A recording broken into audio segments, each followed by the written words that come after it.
Welcome back. You're on Mad About Markets, and today we're talking about the alternative protein industry, expected to be almost $1 billion industry in India within the next 10 years. But right now, it is a nascent industry, and given that it is a nascent industry like all others, it has an own sets of challenges which it has to grapple with. So consumer acceptance is the biggest one, where the industry needs to maintain consumers' interest in these alternative proteins and their willingness to adopt to them, which could be impaired by concerns about sustainability, about health and safety. Then, of course, there's always the risk that the industry could be suddenly transformed by an entirely new technology, such as the creation of foods which are not even based on agricultural inputs at all. So that is something they have to keep up with. Proper regulation of how alternative proteins are made, approved and marketed and labeled is also essential at present.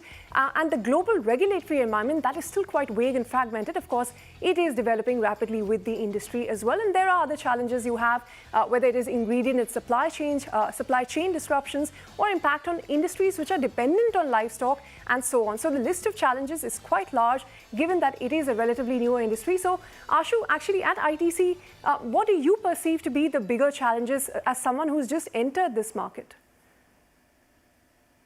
I think the first is going to be around awareness, which as a challenge and an opportunity per se, as both in the health space and around sustainability. As that continues to grow, I think people become more aware of the space and therefore seek out alternates.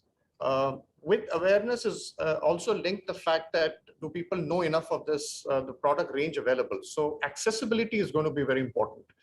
Getting the product to be accessible to a large number of consumers is going to be key.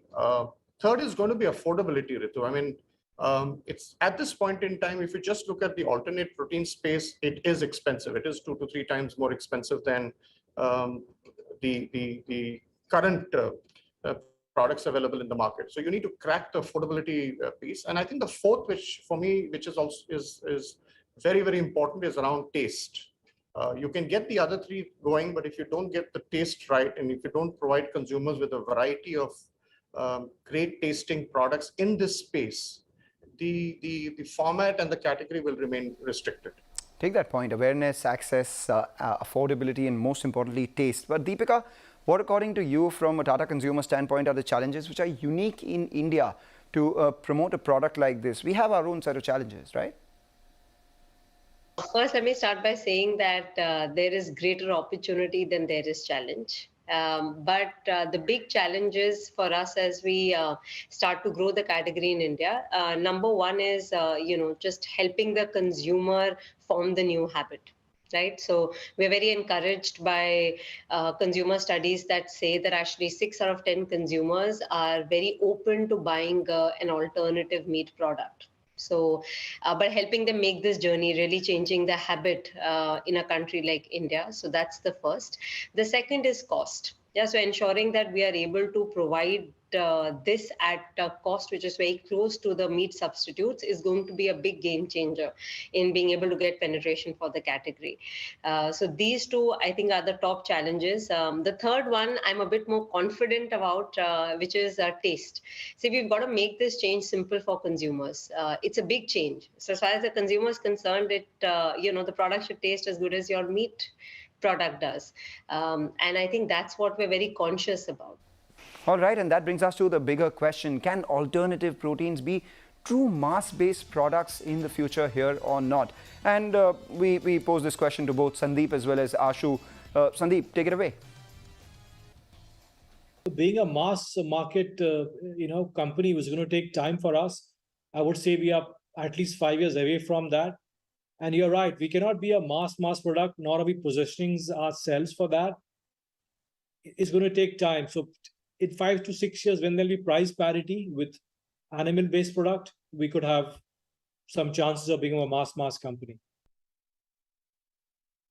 We'll have to wait and see in terms of how it evolves. And if you're specifically talking of alternate proteins, and as I said, this will of course depend on those 4 key drivers around affordability and taste and accessibility and awareness.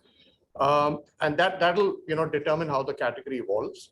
But as we say and as we speak, within that there is a category, as I keep referring to it, in terms of plant-based diets, right? which is a whole set of ingredient-led products. So whether the ingredients are lentil-based, whether the ingredients are pulses-based, whether the ingredients has a part of dairy in it, that's the portfolio which is also going to play an important role. So as you give consumers choices in both these spaces, one is plant-based diets and alternate protein spaces, I think the category will start to see emerge differently over the next few years. All right, on that note, we are going to wrap up this edition of Mad About Markets. So Ashu, Deepika, Varun, Sandeep, all of you, thank you very much for taking time out and joining us here today. All right, with that, we wrap up on this edition. See you again, same time next week.